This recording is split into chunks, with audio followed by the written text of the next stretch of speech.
Hello student, today's new lecture number 3rd of immunity and blood group.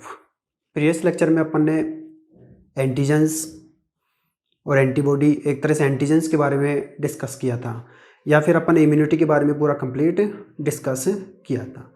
अब देखते हैं structure of antibody. Structure of antibody की structure कैसी होती है, लेकिन स्ट्रक्चर से पहले अपने को ये देखना है कि एंटीजन और एंटीबॉडी इन दोनों के बिटवीन जो रिएक्शन होती है वो कितने स्टेप के अंदर होती है. So next we will discuss. तो उसका ये डिस्कशन अपन करते हैं कि एंटीजन और एंटीबॉडी की जो स्टेप होती है वो 4 स्टेप के अंदर कंप्लीट हो पाती है. तो अपन ये देख सकते हैं step of the antigen and antibody, कैसे एंटीबॉडी उन एंटीजन्स को डिस्ट्रॉय करती है, डिस्ट्रक्शंस करती है. तो अपन ये करते हैं, देख सकते हैं destructions of antibody by antigen.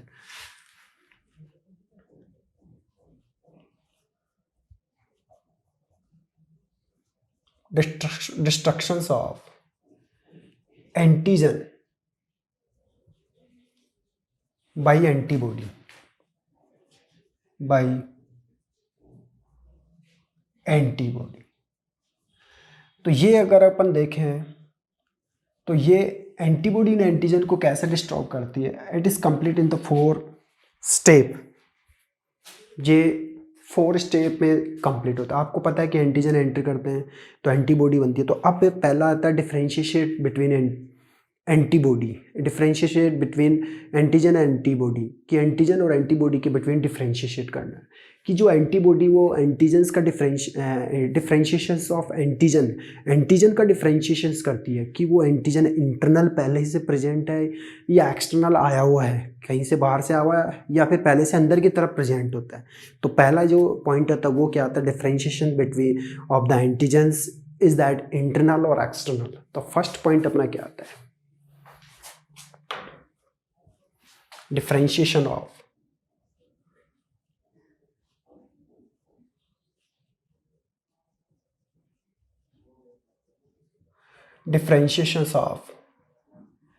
antigen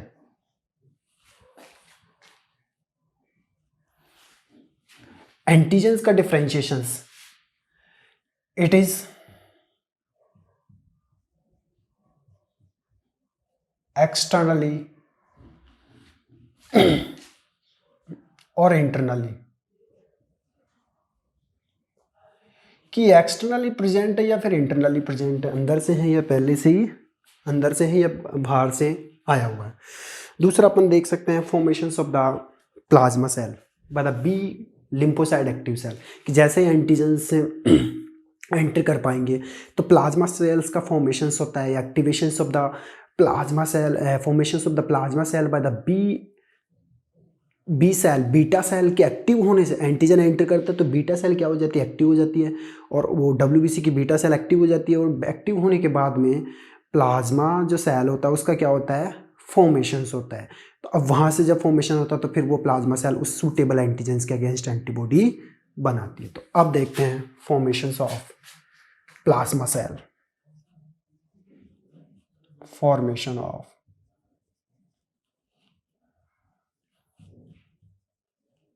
plasma cell with activation of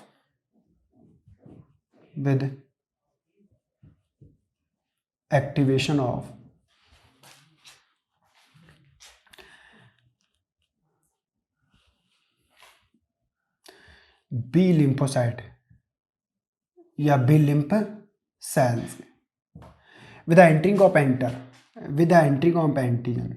with the entering of antigen के एंटरिंग करने पर प्लाज्मा सेल्स का फॉर्मेशन होता है बी लिम्फोसाइट के एक्टिव होने पर. तो जैसे एंटीजन एंटर करते हैं प्लाज्मा सेल, बी लिम्फोसाइट जो होती है उसके एक्टिव होने से प्लाज्मा सेल्स का फॉर्मेशन होता है. अब थर्ड जो आता है वो होता है, तो अब ये फॉर्मेशंस हो गया तो इसका मतलब अब क्या होगा, एंटीबॉडी बनेगी. Formation of the specific of antibody, क्योंकि स्पेसिफिक एंटीजन आ रहा है तो स्पेसिफाइक एंटीबॉडी बनेगी. और वो एंटीजन्स के अगेंस्ट रिएक्शंस करेगी। तो नेक्स्ट है फॉर्मेशंस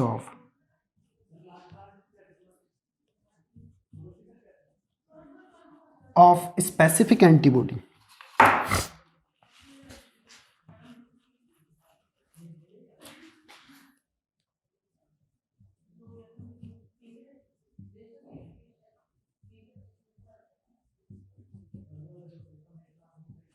स्पेसिफिक एंटीबॉडी बनेगी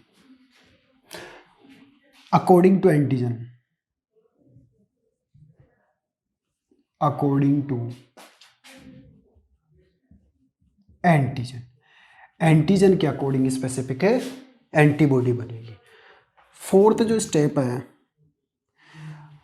रिएक्शंस ऑफ एंटीजन और एंटीबॉडी, एंटीबॉडी और एंटीजन्स के बिटवीन रिएक्शन होती है जिसमें एंटीबॉडी उन एंटीजन्स को क्या करती है, काउंटर अटैक करके डिस्ट्रॉय करती है। कौन सी प्रोसीजर से? CMI प्रोसीजर से। तो अपन देख सकते हैं नेक्स्ट स्टेप क्या है, reaction between antibody and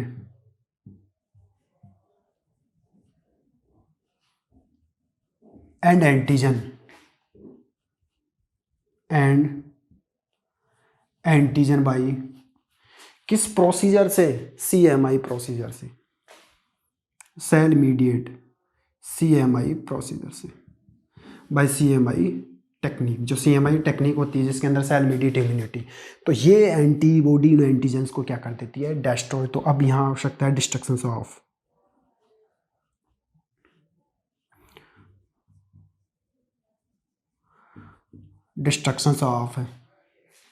antibody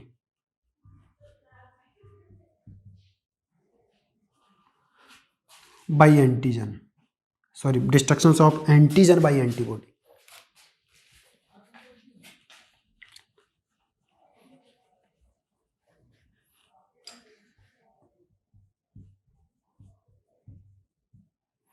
Destructions of antigen by antibody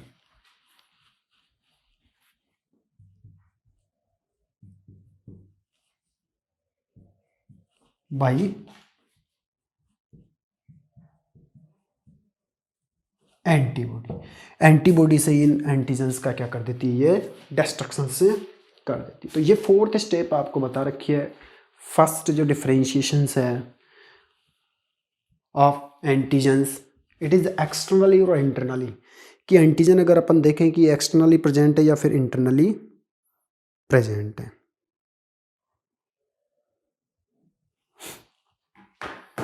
externally और इंटरनली प्रेजेंट है, इट मीन्स इसका जो डिस्ट्रक्शंस होता है वो एक तरह से अपन ये देखते हैं कि इंटरनली प्रेजेंट है या एक्सटर्नली प्रेजेंट है। First formation of plasma cell activations by the B lymphocyte of antigen of antigens, यहाँ पर डी डिस्ट्रक्शंस डी और यहाँ पर डिस्ट्रक्शंस डी। तो अब इनका देखें तो differentiation of antigen it externally internally की पहले से प्रेजेंट है या फिर बाहर से आया हुआ है। Second formation of the plasma cell, कि प्लाज्मा सेल का फॉर्मेशन होता है activation of the B lymphocyte cell, B lymphocyte beta जो सेल होती है उसके एक्टिवेशन से प्लाज्मा सेल बनती है। अब आपको पता है कि प्लाज्मा सेल बनेगी तो एंटीबॉडी बनाएगी, तो formation of the specific antibody according to the antigen, antigens के अकॉर्डिंग स्पेसिफिक एंटीबॉडी बनती है और वो एंटीजन और एंटीबॉडी के बिटवीन क्या होती है, रिएक्शन। तो अपन ये कह सकते हैं reactions between antibody and antigens by the CMI process, और CMI प्रोसेस से ये क्या कर देती है, इसका डिस्ट्रक्शन से कर देती है। तो एक बार इसको उतार लीजिए, फिर देखते हैं स्ट्रक्चर ऑफ एंटीबॉडी।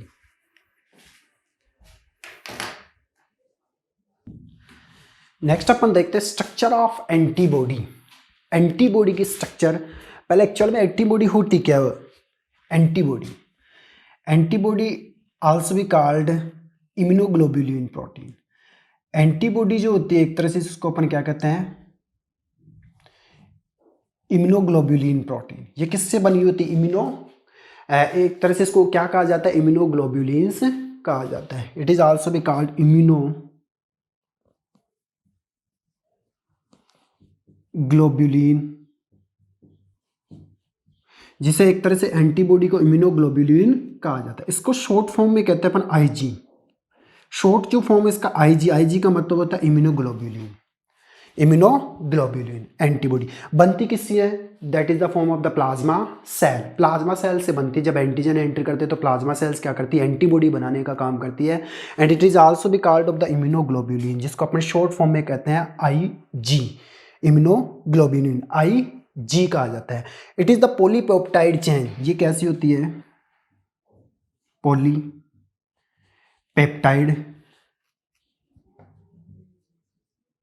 चेन। ये एक तरह से अपनी होती है पॉलीपेप्टाइड चेन। पॉलीपेप्टाइड बहुत सारी चेन इसके अंदर मिलकर के बनी होती है। अब बात करते हैं अपन स्ट्रक्चर ऑफ एंटीबॉडी।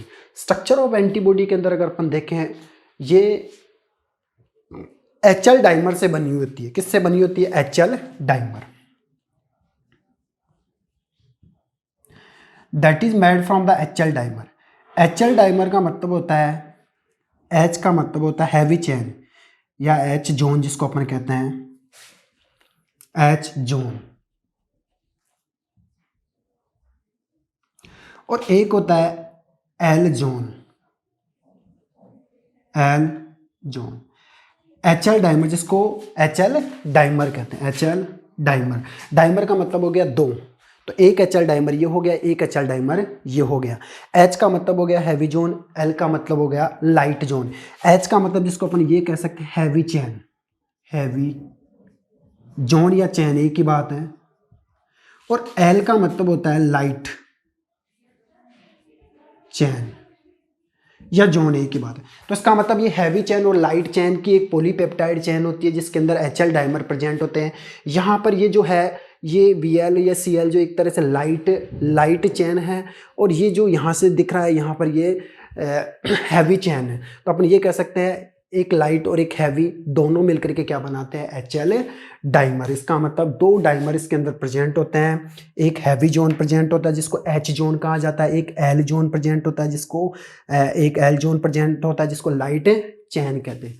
हैवी जो जोन होता है H जोन, जिसको अपन कहते हैं हैवी चेन या H जोन। इसके अंदर जो अमीनो एसिड होते हैं वो होता है अपने 440 amino acid, 440 amino acid. H zone जो अपने को ये दिख रहा है H और ये L, ये हैवी चेन होती है, ये L चेन होती है। ये हैवी चेन होती है, लाइट चेन होती है। तो हैवी और लाइट चेन दोनों मिलकर के क्या बनाती है? HL dimer. तो इसके अंदर कितने HL डाइमर प्रेजेंट है? एक HL डाइमर ये और एक HL डाइमर ये। तो ये एक तरह से स्ट्रक्चर जो है वो 2 HL dimer. So it is the polypeptide chain which is made from the 2 HL dimer. It means HL dimer HL dimer से बना होता है। H means heavy chain, H means heavy chains which contain 440 amino acid, जिसके अंदर 440 amino acid present होते हैं, जिसको heavy chain भी कहते हैं अपन। और L जोन जो अपने पास है, इसमें इसके हाफ 220 एमिनो एसिड प्रेजेंट होते हैं। 220 एमिनो एसिड इसके अंदर प्रेजेंट होते हैं। तो ये दोनों मिलकर के क्या बनाती है? HL dimer. तो एक तरह से ये पॉलीपेप्टाइड चेन जो HL डाइमर से बनी हुई होती है। अब बात करते हैं अपने इसके जो पोर्शन होते हैं, वो दो पोर्शन से डिवाइड होता है। एक नीचे वाला पोर्शन होता है जिसको अपन यहाँ से यहाँ तक अगर देखें तो ये कांस्टेंट पोर्शन होता है या कांस्टेंट पार्ट होता है। That is also be called off FC, जिसको अपन क्या कहते हैं? FC कहते हैं। और एक ऊपर वाला जो पोर्शन होता है, जो आपको यहाँ से ये वाला एरिया दिख रहा है, इसको अपन कहते हैं variable part, and that is also be called FAB part कहते हैं। कांस्टेंट जो पोर्शन या कांस्टेंट जो पार्ट होता है, it is the constant fixed, it does not moves, ये कभी भी मूव्स नहीं करता। एक तरह से ये आपको अगर दिख रही हो तो इसकी जो स्ट्रक्चर है वो एक वाई शेप्ड स्ट्रक्चर दिख रही है अपनी। कैसा स्ट्रक्चर दिख रही है? Y shaped structure. एक तरह से अल्फाबेट का जो वाई स्ट्रक्चर अपने को दिख रहा है, वाई शेप्ड इसकी स्ट्रक्चर अपने को दिख रही है। तो अपन ये कह सकते हैं antibody the structure of the Y shaped structure which is made from the HL dimer. In the antibody structure each HL dimer made from the antibody. HL dimer means H zone and L zone. L zone means heavy chain, H zone means heavy chain, and L zone means light chain. H zone contain 440 amino acid and L zone is contain 220 amino acid. Now it is the divided into two part, variable part and constant part. Variable part is the upper part which contain the amine group, जिसके ऊपर NH2, इसका मतलब हो गया amine group. NH2 का मतलब हो गया amine group. ये जो ग्रुप है ये अमाइन ग्रुप है, एमाइन ग्रुप, ये एमाइन ग्रुप प्रेजेंट होता है इसके ऊपर। ये जो पार्ट और नीचे जो अपने को दिख रहा है COO पार्ट, ये कार्बोक्सिलिक ग्रुप है। ये जो पार्ट अपने को दिख रहा है ये है कार्बोक्सिलिक ग्रुप। तो नीचे की तरफ ये कार्बोक्सिलिक ग्रुप कंटेन होता है और ऊपर की तरफ इसमें क्या प्रेजेंट होता है, NH2 एमाइन ग्रुप प्रेजेंट होता है। दो पार्ट में मैंने आपको बताया, वेरिएबल पार्ट और नीचे वाला जो पार्ट होता है कांस्टेंट पार्ट होता है। कांस्टेंट पार्ट आल्सो भी कॉल्ड FC पार्ट। नीचे वाला जो पार्ट होता है कांस्टेंट, जिसको अपन क्या कहते हैं, FC पार्ट कहते हैं। ऊपर वाला जो पार्ट होता है इसको अपन ये कहते हैं variable part, that is also भी नोन एट FAB, जिसको अपन क्या कहते हैं, FAB। ऊपर जो वेरिएबल पार्ट, वेरिएबल का मतलब होता है मोशंस करना, इट मीन्स ये चेंज होता रहता है। इट मीन्स इसकी जो स्ट्रक्चर है उसमें ये ऊपर वाली जो आर्म्स है वो एक तरह से क्या करती रहती है, मोशंस करती रहती है, मूवमेंट करती रहती है, इसलिए इसको अपन कहते हैं वेरिएबल पार्ट। ये एक तरह से फिक्स्ड नहीं रहता है। और नीचे वाला जो पार्ट होता है वो अपनी जगह एक फिक्स्ड रहता है, इसलिए इसको अपन कहते हैं कॉन्स्टेंट पार्ट या कॉन्स्टेंट पोर्शन कहते हैं। ये कभी मोशन से नहीं करते। अब बात करते हैं हैवी जोन और लाइट जोन। हैवी चेन और लाइट चेन दोनों एक स्पेशल टाइप ऑफ बॉन्ड से कनेक्टेड होती है, जिसको अपन डाइसल्फाइड बॉन्ड कहते हैं। It means H heavy chain and light chain connected with a special type of bond that is known as disulphide, S और S डाइसल्फाइड बॉन्ड से। And each of HL dimer, दोनों HL dimer also भी connected with the disulphide bond. दोनों HL dimer भी disulphide bond से connected होता है। तो अब मैंने आपको बताया कि दोनों HL डाइमर डाइसल्फाइड बॉन्ड से कनेक्टेड होता है, और ऐसे ही हैवी जोन और L जोन ये दोनों भी क्या होते हैं, डाइसल्फाइड बॉन्ड से। और ये HL डाइमर और ये HL डाइमर ये दोनों भी डाइसल्फाइड बॉन्ड से कनेक्टेड होते हैं।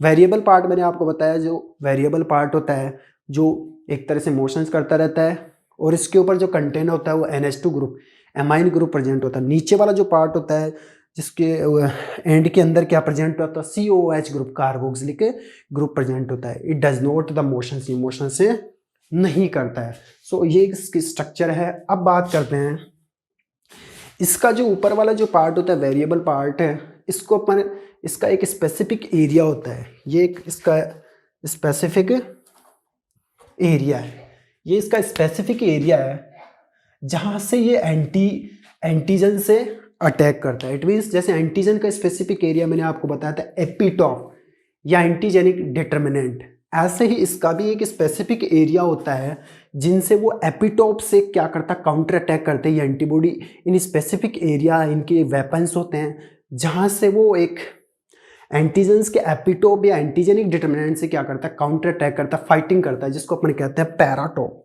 ये जो एरिया होता है इसको अपन ये कहते हैं पैराटॉप। ये एरिया होता है इसका paratope. So paratope the area of the antibody, end of the antibody के एंड में प्रेजेंट होता है, which is counter attack on the antigen the reaction of the epitope. Epitope paratope इन दोनों के बिटवीन रिएक्शन होती है, इन दोनों से ये क्या करते हैं, काउंटर अटैक करते हैं, जिससे ये एंटीबॉडी इन एंटीजन्स को डिस्ट्रॉय करती है। फिर बात करते हैं इसके अंदर एक इंपॉर्टेंट है hinge region. Hinge region,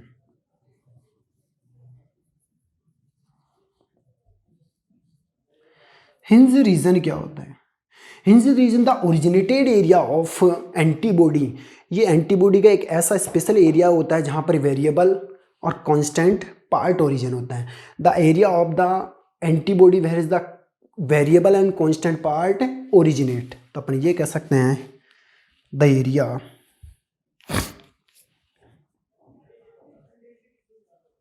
area of antibody from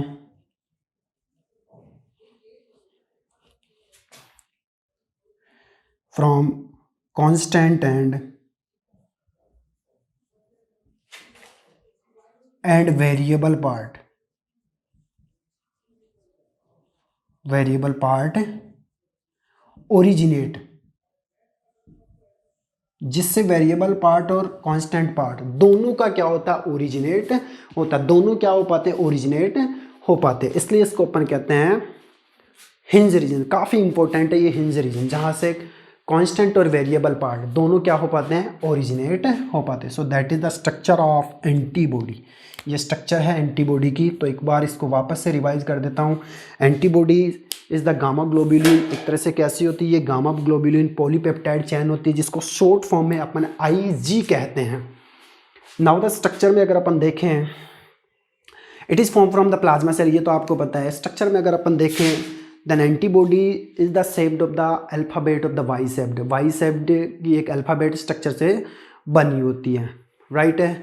and it form by the HL dimer. ये एक HL डाइमर की पॉलीपेप्टाइड चैन होती है जिसके अंदर HL डाइमर प्रेजेंट होता है। H का मतलब होता है हैवी, ये वाला जो पार्ट हो गया हैवी जोन, जिसको हैवी चैन भी कहते हैं, और ये वाला जो पार्ट हो गया ये लाइट जोन, जिसको लाइट चैन हो गया। तो इसका मतलब HL डाइमर से बनी होती है। तो यहाँ पर एक HL डाइमर ये हो गया, एक HL डाइमर ये हो गया। It is made from the 2 HL dimer. HL dimer से बनी होती है।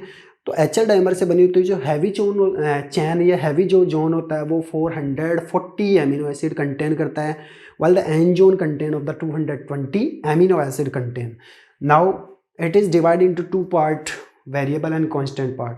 Variable part is the upper part, that is also be known as FAB, and constant part also be known as FC part. It does not motions, ये motions नहीं करता, while the variable part continuously motions, अपनी arms को ये motions करता रहता है, right है।